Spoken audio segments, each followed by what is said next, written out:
Hi, I'm Sandra A. Pelt with Waterfront Toledo Bend, and I'd like to talk to you today about the truth about why you should talk to a lender now if you're planning on buying a home this summer. I'm going to give you a typical scenario, and that is that your realtor has told you that you need a pre-approval. So you find a home you fall in love with, and maybe you have that pre-approval, maybe you don't. If you don't, you have to run to a computer or to your credit union, and between 3 and 24 hours, you have a document that says you're pre-approved. You give that to your realtor, you're getting ready to make your offer, and sure enough, you don't have all the information you need to make the offer. So you have to go back and maybe you don't get all of it, and then you move on under contract. You find out there's documentation that your lender needs that you didn't even know about. And then there's the money that you have to pay before closing that you didn't know that you were going to have to pay. And you don't really even know how long this process is going to take. And you don't know how much money you're going to need cash when you come to closing. So that's more of a typical process than you think. So I'd like to just take a minute and back out of that and tell you why I think that it's important that you have all those decisions and all of that information up front. The number one reason is that, buying a home is the single biggest financial decision that most Americans ever make. And it is a financial decision at that point. The other thing that I think is important is the fact that buying a home is also a very intense process. There are so many moving parts and so many things and places where the ball can be dropped.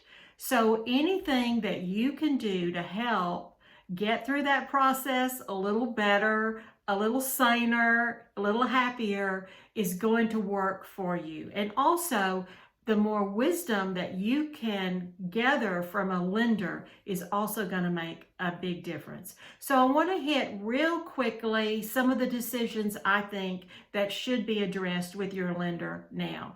Number one is, what documentation do you need? If you're self-employed, you could need up to 2 years of just tax returns. So there's a lot of pieces of paper that you're going to have to put together. And if you know that, then you can plan accordingly. The second thing is, it's not just about the interest rate. Sometimes we know the interest rate, but we don't know what the exact payment is.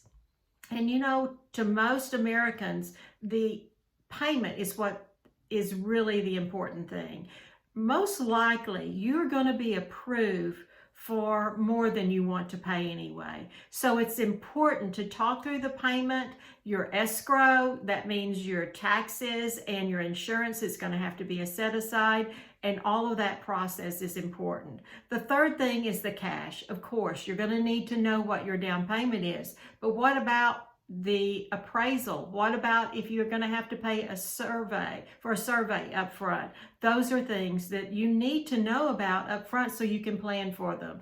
The other thing, of course, is how long is it going to take? Typically, it takes between 30 and 45 days. And that a lot of that, by the way, depends upon how much of your documentation that the lender has when they need it. And lastly, the thing that I want you to really ask about is, which loan is best for me? Because there are a lot of loans out there. There are a lot of different terms and programs that you should know about. And that brings me to the other part that I wanted to talk about. And that is, how do you find a lender and how do you choose a lender? Your lender should be one that is going to discuss with you what your alternatives are and not just give you the loan of the day, but will work with you to find out what is best for your family going forward. And when you're choosing a lender, I also think it's important to find someone that you connect with and that returns your phone calls. And I'm going to defer here to Dave Ramsey's advice, which I'm going to read you, and I just don't think you can improve on this. And he says, when getting help with money, whether it's insurance, real estate, or investments, you should always look for someone who will have the heart of a teacher and not the heart of a salesman. Find someone who you connect with, who answers your questions, and who you sense will always be available when you need them. So that's it for today. If you have questions or you're looking for a lender, or by the way, I have a document that I prepared about 15 years ago, and it's still the one I use, about the 10 best questions to ask a lender. But you can find that, find my contact information on our website, waterfronttoledobend.com. And always, you know that you can email me or call me with questions or advice. So until next time, be safe, stay at peace, and remember, your move is our mission. Talk to you soon.